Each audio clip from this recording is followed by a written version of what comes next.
안녕하세요. 집합공부의 갓코치입니다. 자, 집합공부 시퀀스 독해 베이직. 자, 오늘은요 데이 0 오리엔테이션 시간입니다.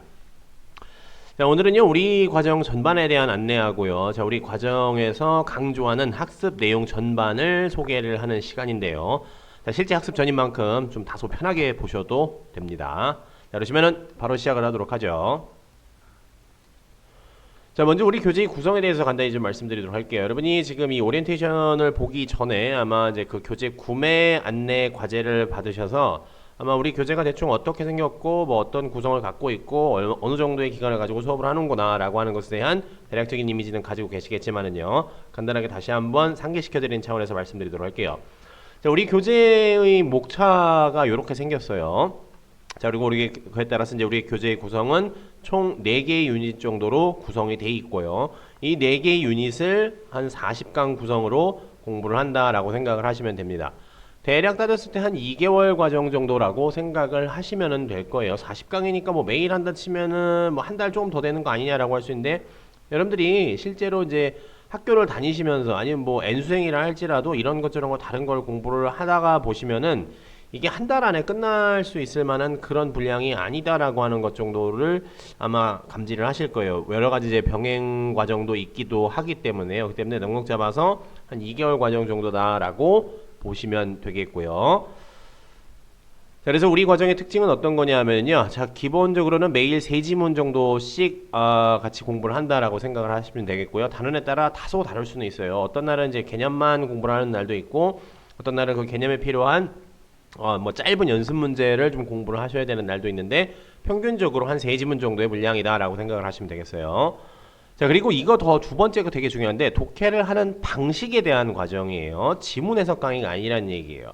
여러분이 보통 이제 이 지문 독해 과정이라고 치면은 전부 다 하나씩 해석해주고, 자, 얘가 얘를 뭐 수식하고 누가 누구를 수식하고 이게 무슨 절이고 그래서 이게 무슨 뜻이고, 그런 지문 해석 강의는 아니에요. 이거는 여러분들이 이제 우리가 지금 아침밥 공부에 해석을 위한 이제 어법 및 구문 과정도 있어요. 거기서 해석 연습은 거기서 하시고, 해석 연습을 여기서도 한다라고 하는 거는 조금 그쵸, 지루할 수도 있고 어떻게 보면은 과정이 되게 루즈해질 수도 있다라고 생각을 하기 때문에, 여기에서는 어느 정도 해석이 된다라고 하는 전제하에, 해석을 열심히 공부를 하고 있다라는 전제하에, 그럼 내가 해석은 되는데 글을 어떻게 읽어야 될까, 어떤 방식으로 읽어야 될까에 대한 방법론에 관련된 이야기다라고 생각을 하시면 돼요. 자, 그리고 세 번째, 매 회마다 거의 똑같은 이론이 다른 내용의 지문으로 반복된다는 얘기인데, 우리가 지금 여러분 여기 목차 보시면 아시다시피 4개의 서로 다른 제목을 가지고 있는 유닛이긴 하지만은 다 똑같은 이론이에요. 다 똑같은 얘기인데 포커스를 어디에 두고 똑같은 이론을 반복해 주느냐, 이거에 따라서 이 여러분들이 글을 한 방식으로 읽는다 치더라도 유형에 따라서 대동소이하게 차이점이라고 하는 것이 있거든요. 그것을 어떻게 극복을 해 나가야 될지, 내가 하나의 독해 방식을 어떤 유형에서는 어떻게 살짝 틀어서 어디에 좀 더 포커스를 맞춰서 이렇게 봐야 될지라고 하는 것이 좀 필요하거든요. 그렇기 때문에 거의 똑같은 이론을 그렇죠, 다른 내용의 지문으로 반복을 해드린다는 얘기예요. 이게 한 번에 되지는 않기 때문에라도 일단은 지속적으로 같은 이야기를 반복해드린다라고 생각을 하시면 되겠고, 더더욱이나 우리가 여러분이 제일 하기 싫어한다라고 하기보다는 하기 어려워하는 것 중에 하나가 복습이에요. 그렇기 때문에 이 과정은 특별히 복습을 여러분들이 잘 하지 않고 진도만 잘 쫓아와도 충분히 학습 효과를 누릴 수 있다라고 생각하시면 돼요. 지속적으로 같은 얘기를 계속 해줄 거니까요. 이제 좀 이제 그만할 때도 되지 않았나? 나 저거 다 아는 얘기인데 이거 되게 강의 재미없네, 루즈해지네, 이런 소리가 나올 때까지 지속적으로 여러분들에게 반복 학습을 시켜드릴 거기 때문에, 일단은 좀 복습이 좀 뭐 어떤 이런저런 환경 때문에 좀 어렵다, 나는 뭐 복습하는 법 자체를 잘 모르겠다, 뭐 복습을 해도 잘 공부하는 것 같지도 않다, 뭐 여러 가지 이제 복습에 약간 좀 알러지가 있는 친구들이 있을 수 있겠죠. 이제 그런 친구들까지도 일단은 꾸준히 진도만 잘 따라오시면은 여러분 소개 목적을 달성할 수 있게끔 제가 강좌를 꾸몄고 강의를 그렇게 하고 있으니까 여러분 거기에 맞춰서 여러분 잘 따라오시면 되겠어요. 자, 그리고 네 번째가 어떻게 보면 제일 중요할 수 있는데, 우리 아침밥 공부, 저랑 같이 공부를 할 때 이 독해 과정 말고 여러 가지 다른 독해 과정이 있게 되겠죠. 그 모든 독해 과정의 기본 개념 과정이라는 얘기입니다. 여러분들이 이 시퀀스 독해 베이직을 건너뛰고 바로 독해로 들어가는 일은 그냥 없어요. 1등급도 시킬 거라는 얘기입니다. 아시겠죠? 자, 우리 과정의 특징은 이렇고요. 자, 그러면 이에 따라서 후속과 병행 과정에는 뭐가 있는지에 대해서 말씀드릴 건데, 자, 첫 번째로 지금 우리가 보고 있는 이 과정은, 이 책은, 이 교재는 3학년들이 집중적으로 이제 공부를 하시게 될 책이기 때문에 일단은 수능 특강은 당연히 이제 후속 및 병행 과제로서 이제 이 같이 공부를 하셔야 되겠고요. 자, 그리고 시퀀스 독해 평가원 모의고사 대수능이다라고 하는 요 책도 이제 같이 후속 병행 과정으로 같이 공부를 하시게 될 거예요. 보시면 6월 9월 평가원 모의고사의 대수능 주요 문항을 같이 공부를 한다. 다시 얘기하면 여러분이 이제 개념을 이제 알았으니까 개념 학습이 어느 정도 되었으면은 이거를 그렇죠. 평가원 모의고사, 평가원 문제에 적용을 시켜보는 연습도 당연히 필요하게 되겠죠. 그 와중에 어떤 특정한 유형이 조금 부족하다라고 싶을 때 나는 예를 들어서 선생님 저는 빈칸 추론이 정말 어려운 것 같아요. 선생님 저는 어휘 추론이 정말 어려운 것 같아요. 라고 할 때 그 해당하는 유형의 문항들을 좀 보충해서 연습하실 수 있도록 모든 것 시리즈라고 하는 이 교재가 병행 및 후속 과정으로 여러분들에게 이제 제공이 될 수 있고 그리고 또 다른 이제 이 외부 교재가 되겠죠. 메가스터디 NJ인데 저는 개인적으로 좀 괜찮은 교재라고 생각을 합니다. 아마 되게 유명한 책이기 때문에 많은 친구들이 아마 알고 있지 않을까라고 생각을 하지만은요. 어쨌든 요 문제집 가지고는 고난도 3점 주요 문항을 집중적으로 연습을 한다라고 생각을 하시면 되겠고. 자, 그리고 이제 그 마더텅 시리즈 중에 노란 책이 있어요. 이제 20분 모의고사라고 해서 총 24회 모의고사로 구성이 되어 있는 건데 요거는 학습 수준 평가용 미니 모의고사 용도라고 생각을 하시면 된다라고 보면 되겠죠. 그렇기 때문에 요거는 아마 주말 과제 용도로서 아마 여러분들이 후속하거나 병행하게 될 가능성이 있다. 선생님 이거 고2 영역은 왜요? 등급이 좀 심하게 낮은 친구들, 3학년 과정을 바로 시작을 하시기 좀 어려운 친구들이라던가 그런 친구들에게는 고등학교 2학년부터 고등학교 2학년 지문부터 차례 조금 같이 공부를 해야 될 필요가 있기 때문에 고등학교 2학년 교재도 여기 같이 지금 실어놨다라고 생각하시면 돼요. 자, 그리고 그 외에 이제 기타로 이제 수능 완성은 이제 좀 시간이 좀 지난 다음에 이제 출간이 되겠죠. 지금 제가 오리엔테이션을 찍고 있을 때가 이제 2월 28일이거든요. 때문에 이건 아마 이제 6월 이후쯤이 되겠죠. 자, 그리고 이제 EBS 4주 특강 즉 후반기, 즉 요 나머지 것들은요 후반기 교재들이 후반기 때 여러분이 이제 사용하시게 될 이제 교재들인데 이때 사용하는 교재들도 역시 모두 시퀀스 독해 베이직이라고 하는 이 과정을 기반으로 해서 여러분들이 학습을 하시게 될 과정들이고 교재들이다 이렇게 보시면 된다는 얘기입니다. 아시겠죠? 여기까지 별거 없죠? 자, 그러시면은요 본격적으로 오늘 우리 교재에 대해서 좀 더 우리 교재와 과정에 대한 얘기를 좀 할 건데 여러분 교재를 어디를 좀 펴보시냐면요 우리 교재 4페이지를 보시면은 이제 요렇게 화면하고 똑같이 생긴 게 있는데 굳이 4페이지를 꼭 펴지 않으셔도 되고 교재를 아직 받지 않은 친구들은요 화면을 같이 보면서 얘기를 하셔도 돼요. 자, 평가원의 의도를 알아야 된다고 했는데 여러분들이 기본적으로 우리가 시험을 보는 것은 학평 모의고사도 아니고 그렇죠. 평가원에서 출제하는 대학 수학 능력 시험을 우리는 치러야 된다는 얘기입니다. 그렇기 때문에 평가원이 대체 어떠한 생각을 가지고 무엇을 기준으로 영어 과목, 영어 영역이다라고 하는 것을 평가를 할 것인지 이걸 좀 여러분이 어느 정도 아시고 이 학습을 시작을 하시는 것이 매우 당연하다라고 생각을 저는 해요. 그렇기 때문에 여기 나와 있는 내용들을 여러분 한번 쓱 읽어보시면 아시겠지만 제가 중요한 부분만 딱 짚어서 말씀을 드리면은요 딱 두 가지 부분을 여러분들이 조금 눈여겨보실 필요가 있어요. 그 두 가지 부분이 어느 부분이냐면은요 자, 여기 보시면 이런 말이 있죠.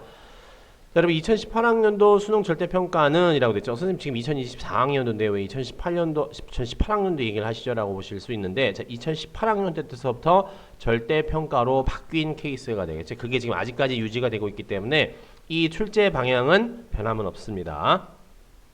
자, 그리고 여기 보시면 이렇게 되겠죠. 영어과 고등학교 영어과 교육과정 성취 기준 달성 정도와 대학에서 수학하는데 즉 쉽게 말하면 대학에서 공부하는 데 필요한 영어 사용 능력을 측정을 하기 위한 시험이다라는 얘기인데 이게 무슨 얘기다라고 생각을 하시면은요 대학교 가서 여러분 학교 가시면 여러분들이 뭘 보셔야 되느냐 원서라고 하는 것을 보셔야 되겠죠. 그렇죠? 대학교 원서 영어로 써져 있는 거 원서 보는데 필요한 영어 능력 정도라고 생각을 하시면 돼요. 원서라고 하기도 좀 뭐 걸그러 치면은 그냥 교과서라고 생각하시면 돼요. 아, 대학교 가서 내가 교과서 볼 때 어느 정도 수준의 내가 뭐라는 얘기가 되겠죠? 어학 능력을 가지고 있느냐. 이 정도의 사용 능력을 이제 평가하기 위한 시험이다라고 생각을 하시면 돼요. 1차적으로는요. 자, 근데 더 중요한 것은 바로 이거예요. 여러분들에게 평가하고자 하는 것은 글의 내용에 대한 이해력과 사고력 측정이에요. 이해력과 사고력 측정. 이 지문을 얼마만큼 잘 이해하고 주어진 정보를 가지고 얼마만큼 생각을 잘 할 수 있느냐예요. 전형적으로 뭐 할 수 있으면 된다는 얘기가 되겠죠. 여러분들이 뭐 잘 할 수 있으면 된다? 이거예요. 제가 교과서라는 말을 여기 썼었죠. 교과서 읽듯이 읽는 능력을 평가한다라고 생각하시면 돼요. 이게 정말 중요해요. 대부분의 사람들이 조금 그쵸 지나치게 이 어떻게 보면 좀 뭐냐 뭐 수능 시험 되게 중요한 시험이긴 하지만은 너무나도 좀 과하게 포장을 해서 얘기를 하는 것 같은데 제 생각은 좀 완전히 다릅니다. 여러분들은 대학교 가서도 역시나 마찬가지로 학문을 접해야지 말아야 되겠죠. 그 학문을 접할 때 학문은 기본적으로 여러분들이 그냥 있는 그대로를 먼저 받아들이고 나서 뭘 하셔야 되겠죠. 그 다음에 생각은 근데 이제 그 여러분 나름대로 생각을 해봐야 될 것은 여러분의 몫이 되겠죠. 그렇죠. 우리는 지금 어디까지만 여러분 하실 수 있으면 되냐면요. 있는 걸 있는 그대로 수학 받아들이는 것만 잘 할 수 있으면 돼요. 교과서를 여러분이 읽었을 때 교과서를 읽고 왜 이런 생각을 하시기보다는 아 이렇다라는 것이구나 라고 하는 걸 받아들일 수 있는 것이 가장 첫 단계가 되겠죠. 거기다 대고 왜 라고 하시면은 물론 그것도 되게 좋은 방식이긴 해요. 근데 그게 평가 요소 안에 들어가 있지 않다라고요. 평가 요소에 들어가 있지 않기 때문에 그 왜라고 하는 생각 이전에 전 단계인 이 안에 이런 정보가 들어가 있으니 그 정보를 받아들이고 이 정보를 가지고 생각을 해봐라 라고 하는 것까지만 평가를 하겠다라는 얘기예요. 이게 진짜 되게 중요해요. 여러분들이 보통 지문을 읽고 나서 이렇게도 생각을 할 수 있고 이렇게도 답이 될 수 있을 것 같은데까지 생각을 하신 거는 어떻게 보면 학문을 이제 우리가 이제 추구하는 이제 뭐냐 학문을 알고 닦는 면에 있어서는 상당히 좋을 수 있긴 하지만은요 수능 시험엔 전혀 도움이 되지 않는다는 얘기예요. 전혀 도움이 안 돼요. 다시 얘기를 하자면 좀 더 쉽게 말씀드리자면은 읽고 왜 그렇지? 이럴 수도 있지 않을까? 저럴 수도 있지 않을까는 여러분들이 대학교 가서 여러분들의 전공 과목을 공부를 할 때 이렇게도 할 수 있지 않을까? 저렇게도 할 수 있지 않을까? 생각을 해보시는 거는 그건 대학교 가서 하시고 지금 수준에서는 여러분들이 뭐만 하실 수 있으면 된다? 있는 그대로 받아들이시고 생각만 하실 수 있으면 된다는 얘기예요. 딱 거기까지만 평가를 하겠다는 얘기예요. 그 이상은 아예 뭐란 얘기가 되겠죠? 수능 시험에서 다루지 않겠다라는 얘기예요. 그걸 조금 염두에 두시고 준비를 해주셔야 된다는 얘기예요. 아시겠죠? 그래서 대놓고 얘기를 하지 않습니까? 대학에서 수학할 수 있는 능력을 평가하기 위해서 논리적인 관계 파악과 맥락 파악, 있는 그대로의 관계만 파악하겠다는 얘기예요. 과 같은 사고력을 평가한다는 얘기예요. 사고력이라는 말 은근히 많이 나오죠. 사고력을 평가하기 위한 문항이 출제된다라고 얘기를 하잖아. 그렇죠? 그냥 정보는 다 줄 테니까 그 주어진 정보에 대한 논리적 관계와 맥락 그걸 바탕으로 해서 생각만 좀 해보라는 얘기예요. 다른 이상한 잡다구리한 걸 생각을 하시라는 게 아니라요.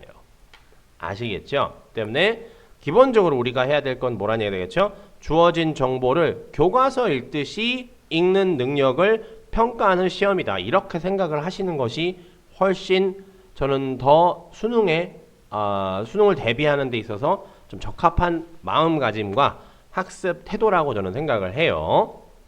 자, 그래서 다음 페이지를 보시면은요, 우리가 중점적으로 공부를 하셔야 될 중심 내용 파악, 논리적 관계 파악, 간접 쓰기라고 되어 있는데 이거 전부 다 무슨 유형이냐면요, 바로 전 페이지에 있던 거예요.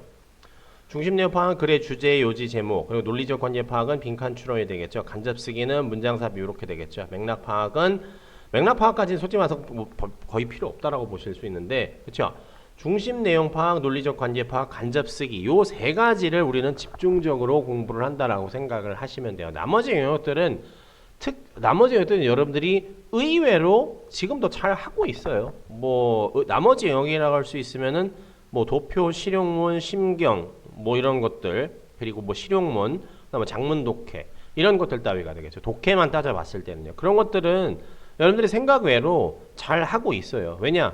읽을 수만 있으면 되는 거니까. 어떤 다른 뭐라고 해야 될까? 여러분이 속칭 말하는 이제 문제풀이 스킬이라고 하는 거 이런 거에 되게 목매는 친구들이 있는데 그런 것 없어도 진짜 누구나 글자가 하얀 건 종이고 까만 건 글자다라고 하는 것만 아는 수준에서 영단어만 열심히 외워도 여러분이 맞출 수 있는 수준들이고 이미 그만한 머리는 우리 다 갖추고 있어요. 그렇죠? 우리 그렇게 바보 아니에요. 그렇죠? 스스로를 비할 필요는 없어요. 하지만 이 나머지 유형들이 되겠죠. 중심 내용 파악, 논리적 관계 파악, 간접 쓰기라고 하는 이런 애들이 되겠죠. 문항 번호로 따졌을 때는 우리가 문항 번호로 한번 따져보자 치면은 그렇죠. 문항 번호로 따져보자 치면 21번부터 24번까지 이제 대입학. 자, 그리고 뭐 29, 30. 이제 29번은 이제 어법이 되겠죠. 어법은 여기서 다루지 않죠. 어법은 따로 커리큘럼이 있고요. 30번은 이제 어휘 추론이 되겠죠. 그리고 31번부터 34번까지가 이제 빈칸이 되겠죠. 35는 뭐죠? 자, 무관한 문장이 되겠죠. 무관한 문장. 그리고 36번부터 맞나? 36번부터 39번까지가 순삽이 되겠죠. 순서 삽입. 그리고 40번이 요약문이 되겠죠. 얘네들이 주요 문항이 되겠죠. 그렇죠? 이런 애들을 우리는 이제 집중적으로 공부를 할 것이고 여기에서 어떻게 보면 여러분들의 수학 능력이 판가름이 난다라고 생각을 하시면 돼요. 그것에 대한 것을 제가 이제 평가원 매뉴얼에 있는 것을 그대로 따온 건데 여러분 주요한 말들만 몇 가지 따서 얘기를 하자라면요. 여기 이렇게 나죠. 전체적인 맥락을 파악하고 사실적 이해. 사실적 이해가 뭐죠? 그렇죠? 있는 그대로 보시라는 얘기예요. 우리가 교과서를 대하는 그런 자세로 있는 그대로 대하시라는 얘기예요. 여러분들의 주관적인 판단이 들어가지 않고 있는 그대로 대하시라는 얘기가 되겠죠. 그렇죠? 자, 그래도 아래도 마찬가지였습니다. 전체적인 맥락, 글의 흐름, 논리적 관계. 논리적 관계라고 하는 것을 파악하기 위해서는 여러분 당연히 뭐가 필요하죠? 사고력이 필요하게 되겠죠. 그렇죠? 자, 그리고 나서 간접쓰기도 마찬가지죠. 흐름과 문장 간의 논리적인 관계. 이것도 당연히 사고력 평가가 되겠죠. 즉, 얼마만큼 지문을 사실적으로 이해하여서, 그렇죠. 사실적으로 이해한 것을 바탕으로 얼마만큼 생각을 할 수 있는지가 평가 목표라는 거예요. 그것을 바탕으로 여러분들이, 그렇죠. 이렇게 학습을 하시면 된다는 얘기예요. 여기서 학습 방법 간단하게 말씀드리면 뭐가 되겠죠? 네, 맥락을 파악해라. 여기지 않습니까? 여기도 흐름을 정확하게 파악해라 라는 얘기지 않습니까? 아래도 마찬가지예요. 뭐 중심 연결을 고려하여 중심내가 논리적 전개를 이해한다. 이것도 맥락 파악하라는 얘기나 마찬가지가 되겠죠. 써 있는 그대로 순서대로 받아들일 수만 있으면 된다는 얘기예요. 우리는 이걸 집중적으로 공부할 거다라고 생각을 하시면 됩니다. 아시겠죠? 자, 그러시면요, 여러분, 그 교재를 한 페이지를 넘겨보시면은요, 뭐가 등장하냐면요, 교재 6페이지하고 여러분 7페이지를 보시면은요, 요렇게 생긴 문제들이 보일 거예요. 요것들은 지금 보시면은 2022 수능이라고 되어 있죠. 1번 문제 같은 경우에는 2022 수능, 이제 이게 아마 34번 빈칸일 거예요. 34번 빈칸으로 출제된 그 오답률이 가장 높은 문제로 제가 알고 있는데, 그 문제이고, 두 번째는 요거는 이제 3점짜리 이게 아마 37번쯤인가 아마 출제됐던 문제였을 거예요. 작년 수능에. 자, 이 두 문제를 가지고 제가 뭘 여러분들에게 보여드릴 거냐면요. 우리는 최종적으로 이러한 수준으로, 이러한 방식으로 지문을 읽고 문제를 해결할 것이다 라고 하는 것을 시범을 좀 보여드릴 거예요. 근데 여러분 제 시범만 보면은 무슨 그냥 마술쇼 보는 것 같잖아. 마술쇼라기보단 그냥 토크쇼 보는 것 같잖아. 그렇죠? 그것보다는 강의를 잠깐 일시 정지를 해주시고 이 교재 6페이지하고 7페이지에 있는 것을 뭐 풀어보셔도 좋고 여러분이 한번 읽어보셔도 좋습니다. 아시겠죠? 그리고 나서 제가 여러분들에게 보여드리는 우리의 최종적인 목표, 우리의 마지막 독해 방식의 모습과 여러분의 현재 모습이 얼마만큼 다른지를 한번 스스로 잠시 생각을 해보시는 시간을 좀 가져봤으면 좋겠어요. 아시겠죠? 그렇기 때문에 강의 잠깐 멈춰주시고요. 자, 1번 보도록 할게요. 여러분, 이 생각보다 이게 지문이 엄청나게 추상적이고, 그리고 이제 이 엄청나게 긴 글에서 뚝 잘라온 거기 때문에 되게 생뚱맞게 보일 수는 있지만은요, 그래도 우리 해결할 수 있습니다. 자, 그리고 여러분들이 여기 보시면은요, 자, 우리는 모든 문장은 뭐 연결되어 있다고 믿고 읽자. 자, 지문의 사실적이에 주관적 판단 금지. 자, 필자가 한 말, 필자가 하지 않은 말, 필자가 한 말과 반대. 아마 앞으로 이 내용을 아마 상당히 여러분들이 저랑 같이 공부를 하실 때 다른 종류의 독해 과정에서 상당히 많이 보시게 될 텐데, 우리가 실질적으로 읽어야 되는 모습과 선지를 판단을 해야 되는 판단 기준이 이렇게 된다라고 생각을 하시면 돼요. 한번 읽어봅시다. 자, 우리는 뭘 이해하고 있냐면요. 자, 우리의 의식을 어떻게 분리하느냐면요. 현재, 그쵸? 현재, 과거, 미래로 분류를 한대요. 그쵸? 근데 이게 뭐라고 했냐면요. 뭐 허구이고 orderly self-referential framework래요. 도대체 뭔 소리인지 잘 모르겠어요. 뭐 지식의 틀 어쩌고저쩌고 이렇게 얘기를 하는데, 자, 이럴 때 여러분들이 뭘 사용하셨는데 수능 되게 이렇게 친절한 시험이에요. 여기 보시면은 세미콜론이 하나 있는데, 이 세미콜론은 기본적으로 부연 설명을 뜻해요. 아, 앞에서 나온 이 이상한 말을 뒤쪽에서 부연 설명을 해주는구나 라고 생각을 하시면 돼요. 그래서 너의 미래는 너의 현재는 엄마의 미래이고, 너의 자녀들의 과거는, 그렇죠? 너의 현재의 일부이다라고 되죠. 그럼 어쨌든 우리 지금 뭐에 대한 얘기를 하고 있는 거다? 현재, 과거, 미래에 대한 이야기인가 보다라고 생각을 하시면 돼요. 이 문장이 어떻게 연결되어 있나 좀 보세요. 현재, 과거에 대한 미래에 대한 얘기를 뭔가 좀 하고 있는 것 같아요. 자, nothing is generally wrong. 뭐가 잘못된 건 아니래요. 잘못되지 않았다는 얘기죠. structuring 하는 게 our consciousness of time. structuring our consciousness of time. 시간에 대한 우리 의식을 구조화한다. 시간을 이렇게 segregation, 나눈다 라는 얘기지 않습니까? 똑같은 말이 되겠죠? In this conventional manner. This conventional manner라고 하면 여기서 말하는 게 어떤 거다? 그렇죠. 시간을 이렇게 현재, 과거, 미래로 나누는 것이, 그렇죠. 이러한 방식으로, 이런 전통적인 방식으로 시간을 이렇게 나누는 것이, 그렇죠. 잘못된 게 아니다 라는 얘기가 되겠죠. 그리고 it often works well enough. 그렇죠. 잘 작동한다. 충분히 효과가 있다라는 얘기가 되겠죠. 이렇게 시간을 나눠도 된다는 얘기예요. 자, 여기까지 딱 읽으면 뭐라는 얘기죠? 그냥 시간을 그냥 현재, 과거, 미래로 나눴구나. 이거 괜찮다라는 얘기를 하고 있어요. 근데 여기에서 말이 역접 관계로 뒤집어지게 되겠죠. 뒤집어진다기보다는 역접 관계로 연결이 되는 거가 되겠죠. 그리고 나서 뭐가 첨가된다? 클리메이트 체인지라고 하는 게 연결돼요. 그렇죠? 하지만 기후 변화에서 sharp division of time. 시간을 나누는 거. 시간을 어떻게 나누는 거? 위쪽에서 이렇게 나눴던 거 있지 않습니까? 이렇게 나누는 것 있죠. 현재, 과거, 미래로 이렇게 나누는 것이 어떻다는 얘기가 되겠죠? desperately misleading. 잘못됐다는 얘기잖아. 기후 변화에서는 시간을, 그렇죠? 과거, 현재, 미래 이렇게 나누면 안 되고, 이렇게 세 단계로 나누면 안 된다라는 얘기가 되겠죠. 이렇게 나누면 어떻게 된다고요? 안 된다고요. 이렇게 세 단계로 나누면 안 돼라는 얘기죠. 좀 더 중요하게는 뭐 한다는 얘기죠? hidden from view라는 얘기가 되겠죠. 시야로부터 가린다. 뭐를요? 책임 범위를 가린대요. 다시 시간의 기후 변화에서는 시간을 현재, 과거, 미래 이렇게 세 단계로 나누면 뭐 한다는 얘기가 되겠죠? 이거 좀 잘못된 것이고, 무슨 책임이야? The responsibility of those of us alive now. 지금 살아있는 우리의 책임의 범위를 뭐란 얘기다? From view. 시야로부터 가린다. 그러면 우리가 어떤 책임이 있는지 그냥 대충 모르게 그렇게 만드나 보다 정도라고 생각을 하시면 되겠죠. 근데 여기까지 생각하면 이게 되게 복잡하잖아. 근데 바로 위쪽에 있는 거랑 연결해 보면은 시간을 이렇게 나눈 건 괜찮은데 기후변화에서 뭐라는 얘기가 되겠죠? 시간을 이렇게 나누면은 좋지 않아요. 근데 그게 뭐와도 연결돼 있다? 우리가 져야 될 책임하고도 연관이 있다. 이렇게까지만 이해를 해보시라는 얘기예요.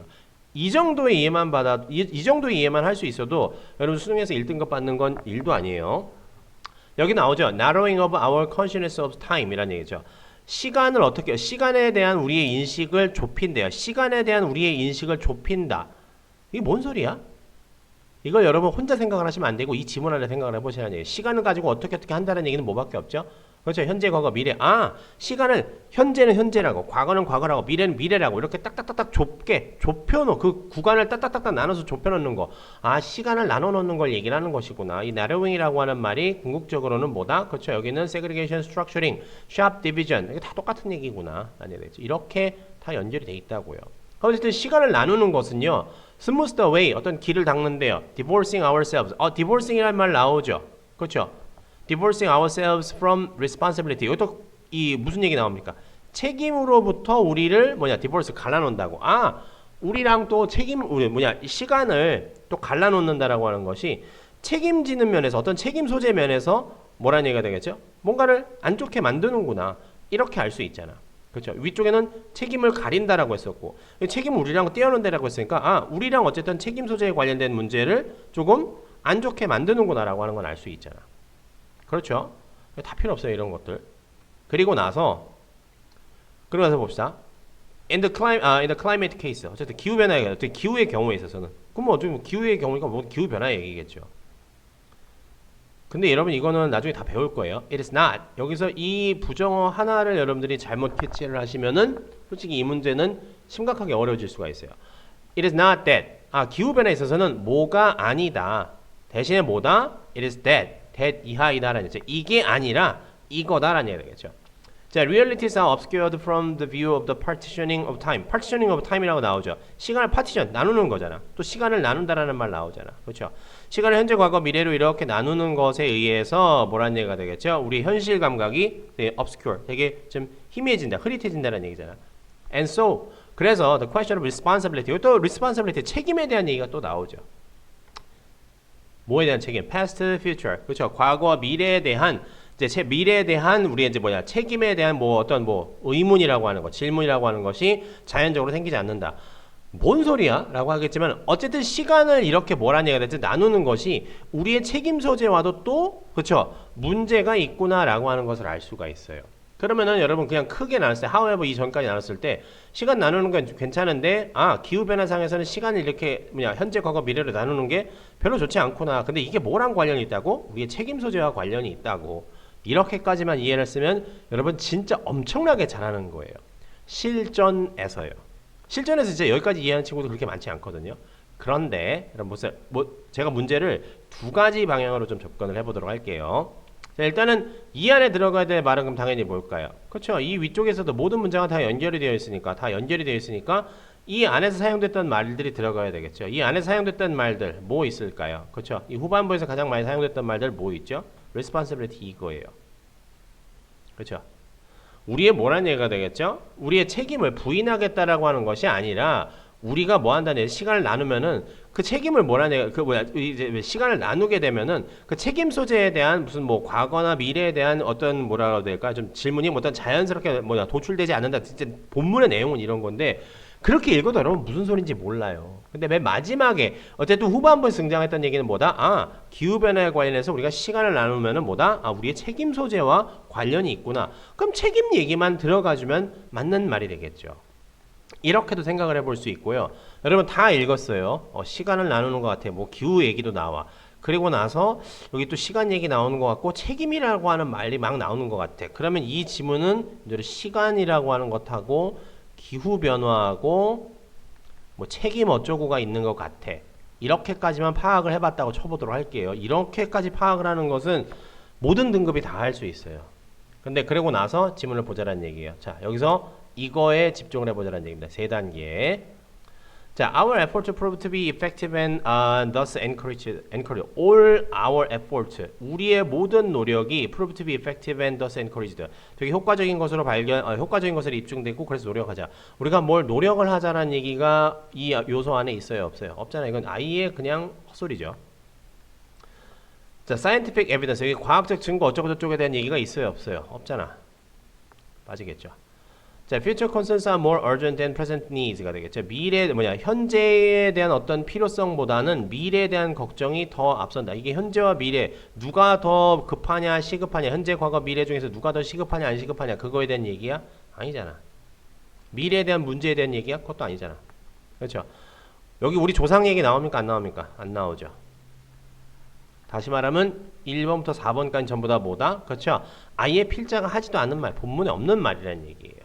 이렇게만 파악을 하셨다 치더라도 답은 맞는다는 얘기예요. 책임은 이 안에 들어가는 얘기잖아. 그럼 당연히 이 지문 전체가 시간과 기후변화 책임에 관련 책임으로 구성되어 있는 책임으로 내용을 구성했으면은 이 안에도 당연히 뭐가 들어가 있어야죠? 이 세 가지 중에 하나가 들어가 있어야 된다는 건 너무나도 당연하다는 얘기예요. 그래야지만이 모든 문장이 연결되어 있다라고 하는 이 논리가 성립을 하고 하나의 완벽한 내용을 가지고 있는 지문이 완성이 된다는 얘기예요. 우리는 이렇게 읽는 연습을 할 거다라고 생각을 하시면 됩니다. 아시겠죠? 자, 그러시면은요, 여러분 혹시 2번 아직 안 읽은 친구들도 있을 수 있으니까 강의 잠깐 멈춰 보시고 뭐 2번도 한번 읽어보도록 하세요. 자, 2번 질문 한번 보도록 할게요. 자, 2번은 여러분들이 아마 제일 싫어하는 유형 중에 하나가 되겠죠. 자, 글의 순서인데요. 자, 모든 문장 역시 연결되어 있는 거 마찬가지 되겠죠.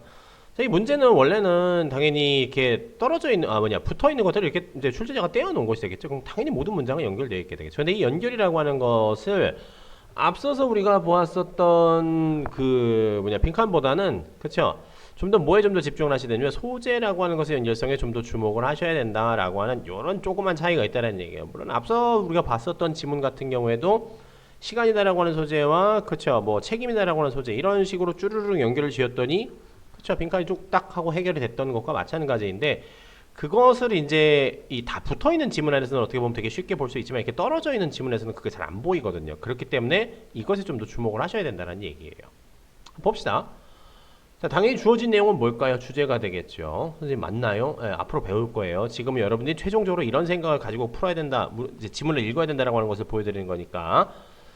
자, 일반적으로 제일 가장 흔하게 알려져 있는 이제 결과를 바탕으로 한 가격이다라고 가격 책정이래요. 결과를 바탕으로 한 가격 책정이라고 하는 것이 뭐냐면은 contingency pricing이라고 하는 거래요. contingency pricing이 우리말로 뭔진 모르겠는데 이게 뭐다? 그죠? 결과를 바탕으로 가격을 매기는 건데 변호사들이 주로 사용하는 거래요. 뭐 그런가 보다 하시면 되겠죠. 자, A부터 한번 차례차례 봅시다. therefore 나와 있죠. 인과관계가 되겠죠. 즉 이 주어진 내용하고 이게 인과관계가 성립이 되는지를 보셔야 되는데 클라이언트라고 하는 사람이 갑자기 툭 튀어나오죠. 클라이언트의 다시 말하면은 이게 해석 그냥 있는 그대로 보면 only an outcome in client's favor. 클라이언트에게 좀 유리한 결과일 때만 is compensated. 그렇죠. 보상이 된다. 그러니까 클라이언트한테 유리할 때만 결과가 이 보수를 받는다. 보상이 된다라는 얘기잖아. 이 인과관계가 성립이 안 된다라고 하는 것은 여러분 누구나 알 수 있죠. 그럼 A는 적절한 연결이 아니라는 말이야. 자, B 봅시다. 자, by using 그리고 또 클라이언트라고 하는 이 소재를 이 지문만 가지고 이 주어진 내용만 가지고는 그렇죠. 확인할 수 없죠. 자, B 봅시다. By using contingency pricing 이걸 사용함으로써 클라이언트들은요 뭘 확신할 수 있냐면요 얘네 돈 안 내도 된대 라는 얘기죠. Till they receive settlement. settlement라고 하는 말이 여기서 좀 중요하긴 한데 중요하다라기보다는 그쵸 이 전체적인 내용을 봤을 때 변호사 얘기 나오고 고객 얘기 나오는 거 보니까는 뭐 법정에서 이렇게 변호사한테 이렇게 뭐가 됐어 소송 같은 거 맡겼다가 이제 어느 정도 소송이 이제 정리가 돼야 될 거 아니야. 그쵸. 이 사람은 이게 세틀먼트라고 하는 말을 일종의 소송에서 왔다 갔다 할 수 있는, 법률 소송에서 왔다 갔다 할 수 있는 일종의 판결 정도라고 생각을 할 수도 있겠구나, 라고 볼 수 있게 되겠죠. 얘네들이 어느 정도 이렇게 판결 받기 전까지는 돈 안 낸다는 얘기가 되겠죠. 판결 받기 전까지는 돈 안 낸다는 얘기죠. 컨틴전시 프라이징을 사용을 하면은, 클라이언트들은 판결 받기 전까지는 돈을 안 낸대. 근데 이건 지금 결과를 바탕으로 돈을 내는 것이 컨틴전시 프라이싱인데, 이거는 변호사가 사용을 하는 거래요. 근데 여기는 지금 누구의 입장으로 지금 얘기를 한 거가 되겠죠? 이 클라이언트들의 입장으로 얘기를 한 케이스가 되겠죠. 그렇죠? 그러면 왠지 연결될 것 같은데 변호사가 사용하는 게 이건데 근데 컨티니스 프라이스를 사용을 하면은 고객들은 그렇죠. 판결 내기 전까지 돈 안 내도 된대. 왠지 말이 되는 것 같기도 해. 그냥 대충 봤을 때는요. 잘 모르겠어. 자, C 봅시다. 근데 여기 보시면 뭐 나오죠? 소재 연결성에 주목을 해야 된다라고 했었죠. 소재 연결성. 컨틴전시 프라이싱이라고 하는 소재를 소개를 시켜주고 그걸 그대로 이어받아주면 되겠죠. 이어받아서 구체화시켜주면 되겠죠. C가 가장 적절하다라고 하는 것은 한 번에 알 수 있네요. 자, 컨틴전시 프라이싱이라고 하는 것은요. 주된 방식이래요. Personal injury and certain consumer cases are billed. 개인이 상해를 입었거나 아니면 어떤 소비자 분쟁에서 이제 이 청구되는 그런 비용 같은 건가 봐요. 컨틴전시 프라이싱이 어떤 거에 대한 것을 좀 설명을 해주고 있게 되겠죠. 자, 어쨌든 이러한 방식으로 러위어들은 이라고 나오죠. 그쵸? 러위어들은 뭐한다? not receive 돈 안 받는다라는 얘기가 되겠죠. 그래서 see is settled.